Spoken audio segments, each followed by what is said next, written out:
আচ্ছা দাদু, মাজার যার নামে ছিল সে তো ভালো মানুষ ছিল, তো তোমরা তাদের নামে ব্যবসা করো কেন? ব্যবসা না করলে খাবি কি তুই? তোমাদের কি মরার ভয় নাই? তোমরা যে এইভাবে মানুষদের বিশ্বাস নিয়ে খেলো। এই নাটকটা দেখ, তাহলেই বুঝবি কাদের নিয়ে আমরা ব্যবসা করি। ওই ওই ওই দেয়া যা কুকুরটা কোন জায়গা জিমাইতেছে, মজা হবে না। দেয়া যা ওই জায়গা কুমির আছে তো, কুমির। আরে দেখ দেখ কুমিরটা কেমনে কুকুরটারে খাবে, হে মজা হবে।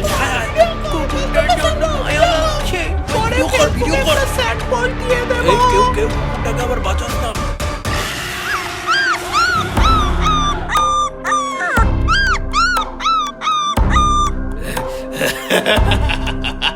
দেখছিস নে, এই মানুষগুলা সবাই ভিডিও করায় ব্যস্ত হয়ে গেছে।